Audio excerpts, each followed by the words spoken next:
Oi, gente, tudo bem com vocês? Para mim é um prazer estar aqui com vocês para compartilhar uma linda mensagem com vocês.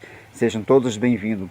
Desejo nesse momento que Deus te abençoe ricamente, você grandemente, você e toda a sua casa, toda a sua família.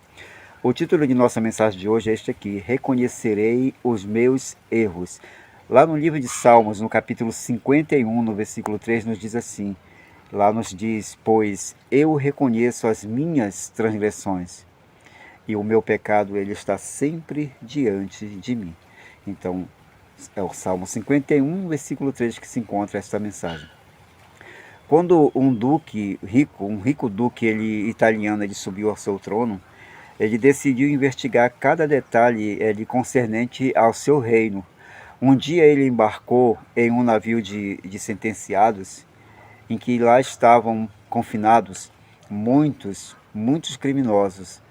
Então, por ordem do duque, alguns desses prisioneiros, eles foram ali desacorrentados, escoltados momentaneamente de seus escuros e imundos quartos embaixo do convés. Eles foram levados assim na presença do duque. Um por um eles foram interrogados quanto ali ao crime que os havia trazido ali. Um homem lhe disse assim, que ele tinha sido acusado falsamente. O outro homem declarou que ele foi confundido com uma outra pessoa. E um terceiro homem, ele proclamou em alta voz a sua inocência de qualquer crime. E assim, por diante, finalmente, o duque perguntou a um homem: por que você está aqui? Ele perguntou a este homem. Ele respondeu: é porque, Senhor, meus filhos estavam com fome e eu furtei. Você não acha que foi condenado injustamente? O duque perguntou. Não, o homem respondeu: não, senhor, eu transgredi a lei, eu recebi o que merecia.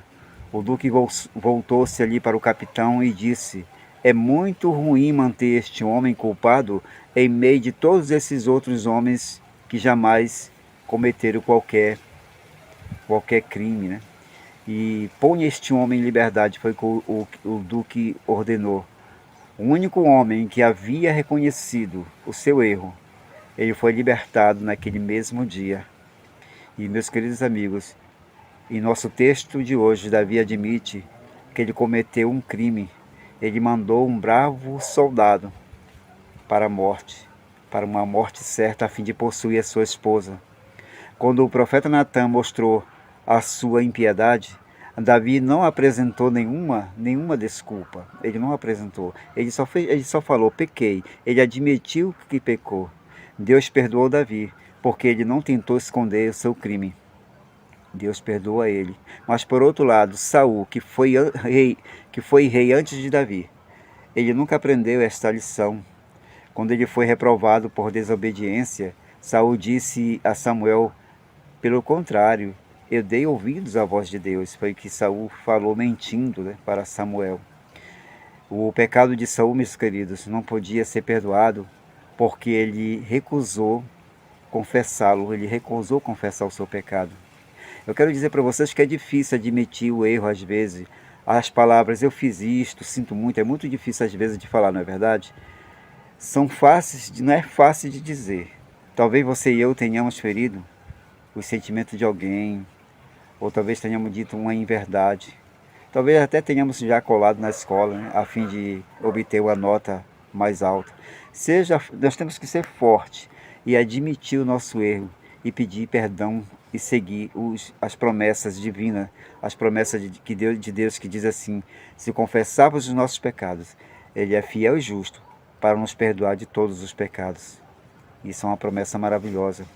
Temos que pensar nisto, perdoado. Já pensou perdoado para sempre? Jamais Deus vai lembrar do pecado, jamais Ele vai ouvir falar nisto. Então Deus é maravilhoso, Ele nos perdoa e esquece. E é muito importante nós fazermos isso hoje, pedir para Ele confessar os nossos pecados, Ele pedir o perdão a Ele. E desejo nesse momento que Deus te abençoe ricamente e que nós possamos aprender uma grande lição aqui, que nós possamos realmente reconhecer nossos erros e contar ao nosso Deus que Ele é maravilhoso, misericordioso para nos perdoar.